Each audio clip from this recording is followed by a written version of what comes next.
The verdict is in, and former governor of Abia State, Orji Kalu, has been sentenced to 12 years in prison. The case was also against his firm, Sloke Nigeria Limited, and one Mr. Ude Odogu, who was the then Director of Finance and Accounts at the Abia State Government House. The prosecution had claimed that over 7 billion naira formed part of the funds converted into several bank drafts before they were paid into the said company's account. The government official in government house in Abia State were withdrawing funds almost on daily basis from government account, and they withdrew over 7 billion naira cash and then converted those funds cash into a draft in the name of a bank. And this draft ended up into the account of Sloke Nigeria Limited, a company solely held by the governor. At the end of the day, he was convicted over those counts, over those 39 counts, and then the maximum sentence imposed on him was 12 years. And with a slight wave to anyone who cared, the defendant, now convicted, walks on to the prison section. Yes, he invited me last year because my name was mentioned in Pandora papers. Went there. They said, oh, say, finally they've invited him. They went outside and said, when I became governor in 2006, I had a business in the UK. That was doing well, and everything. So I folded everything, put it in a trust. That's what is there. If you go there and see 1 naira, throughout the time I was in office till today, internationals take it. If not, people should let me go. So I'm not asking to go and train anything. They said, then they told them it must have about it must be this amount to be there. Then what the amount you will call now, if you go there and see 2% or 3% of that amount you mentioned, no, it's not my money. Let me go. And what am I trying to say? Today, you see me, today, whether you like it or not, I'm challenging the rascality of government. And those who are the major push. You know today that if PDP and APC have something against me, they would have taken me to everyone. So let me start by explaining something. Number one, this case was in December 2019, and later in 2020, the Supreme Court released him from prison. So, and that is why he is out of prison. And the reason why he was released from prison wasn't that he was free from the allegations or accusations. No, it was on technical grounds. It was that I think they said that the judge that tried the case was not supposed to. So it was basically on technical ground. That was why he was released. The case is still on as we speak, as at March 2025. So, but what is hindering the case is still on technical ground. So I just needed to let us know these facts about the case. Let me go to the issue that I want to discuss, which is the issue of Peter Obi. Sometimes people don't understand why the Nigerian people are with Peter Obi. It confuses some people who have not come to understand why we are with Peter Obi. It is not necessarily about the works that he did in Anambra State. Of course, he did lots and lots of works in Anambra State. He did a lot of works that made him to win even the MDG goals. But basically, it is not even about those works. It is for the fact that Nigeria has a governor who has dared EFCC and has said consistently that if they find anywhere 1 kobo of Anambra's money is missing when he was governor, that they should do with him anything. And true to his statements, they have been investigating him, doing everything to see how they can pin him. Yet, they have not been able to find anything against him. So this reason is why most Nigerians are with him.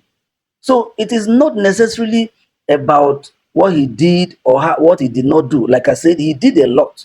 But majorly is because of this fact that he has consistently dared EFCC.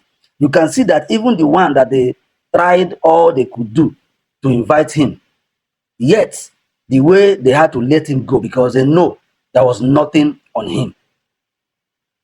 So that is my number one point. The reason why Nigerians are with Peter Obi is because of this singular thing, that our money can be entrusted in his hands, that he has dared EFCC to investigate him, and they have actually done that, yet they could not come up with anything to prosecute him.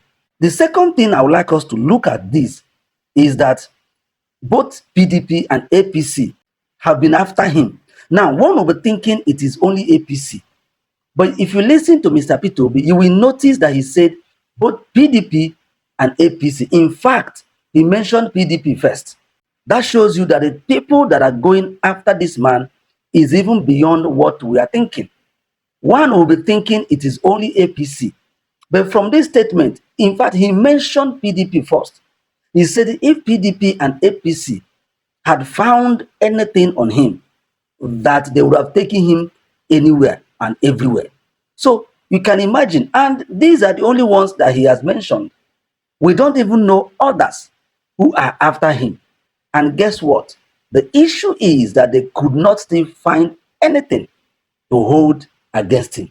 And that is why you now notice that they now fall back to propaganda.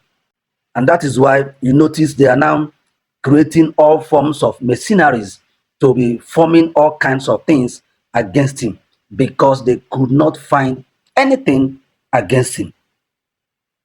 The third thing that I would like us to look at is the issue of that Pandora that he explained, which is very simple. This man was a businessman in the UK. He had made his millions in foreign currency in the UK. And then he was coming to be governor in 2006. What did he do? He put his assets, all his money, in a trust under a company. And he declared that company. And then if he has declared that company, automatically he has declared that asset. Very simple analogy, very simple. But because they want to get at Peter Obi, they will be fabricating all manner of things. So that is very simple explanation. I have these assets. I'm going to be governor. I fold them into a trust in the name of a company. I put the assets in that trust, and then I declare the company. Simple and very easy to understand.